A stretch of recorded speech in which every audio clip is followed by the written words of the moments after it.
ബംഗ്ലാദേശിൽ ഹിന്ദു കൂട്ടക്കൊല തുടരുകയാണ്.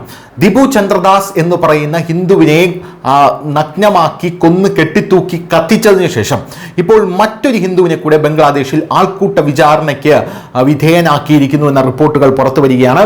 എന്തായാലും ദിബു ചന്ദ്രദാസിന്റെ മരണം അന്താരാഷ്ട്ര ലോകത്തിൽ, അതായത് ലോക രാജ്യങ്ങൾക്കിടയിൽ തന്നെ വലിയ ചർച്ചയാകുന്ന ഒരു വിഷയമുണ്ട്.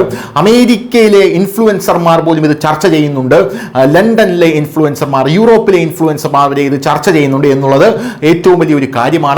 ഇപ്പോഴിതാ വരുന്ന റിപ്പോർട്ടുകൾ അനുസരിച്ച് മറ്റ് ഹിന്ദുക്കളെയും ബംഗ്ലാദേശിൽ ഇവർ ലക്ഷ്യം വെക്കുന്നു എന്നാണ് മനസ്സിലാക്കാൻ സാധിക്കുന്നത്.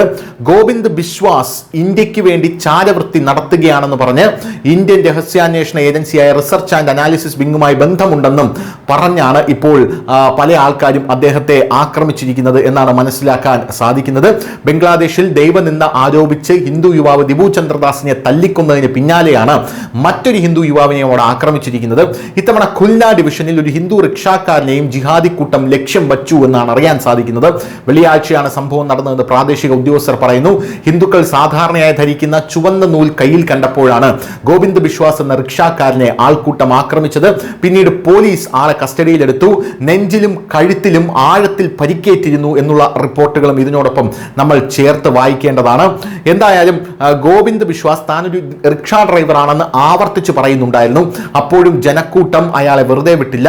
ജനൈദ ജില്ലാ മുനിസിപ്പാലിറ്റിയുടെ ഗേറ്റിന് സമീപം ബിശ്വാസിനെ മർദ്ദിക്കുകയും പിന്നീട് പോലീസിന് കൈമാറുകയും ചെയ്തു എന്നാണ് മനസ്സിലാക്കാൻ സാധിക്കുന്നത്. അതേസമയം ബിശ്വാസിനെ പോലീസ് ഉദ്യോഗസ്ഥർ കൂട്ടിക്കൊണ്ടു പോകുന്നതിന്റെ ഒരു വീഡിയോ സോഷ്യൽ മീഡിയയിൽ പ്രചരിക്കുന്നുണ്ട്.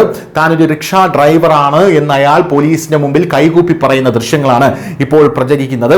എന്തായാലും പോലീസ് സ്റ്റേഷനിൽ നിന്നുള്ള ഇയാളുടെ രണ്ടാമത്തെ വീഡിയോയും പുറത്തു വന്നിട്ടുണ്ട്. റിസർവ് ബാങ്കുമായി ബന്ധപ്പെട്ട നിരവധി ഇടപാടുകൾ ബിശ്വാസിന്റെ ഫോണിൽ നിന്ന് കണ്ടതായി അവകാശപ്പെടുന്ന ഒരു ശബ്ദം ഈ വീഡിയോയിലുണ്ട്. ഇന്ത്യയിലുള്ള ഒരാളിൽ നിന്ന് അദ്ദേഹത്തിന്റെ ഒരു കോൾ ലഭിച്ചതായും അതിൽ പറയുന്നു. വിളിച്ചയാൾക്ക് തന്നെ വ്യക്തിപരമായി അറിയാമെന്ന് ബിശ്വാസ് പോലീസിനോട് പറഞ്ഞതായി റിപ്പോർട്ടുകൾ പറയുന്നുണ്ട്. ഗോവിന്ദ് ബിശ്വാസിനെ പോലീസ് കസ്റ്റഡിയിൽ മർദ്ദിച്ച് കൊലപ്പെടുത്താനുള്ള നീക്കമാണെന്നാണ് ഇപ്പോൾ ബംഗ്ലാദേശിലെ ഹിന്ദു സംഘടനകൾ പറയുന്നത്. News desk news India Malayalam.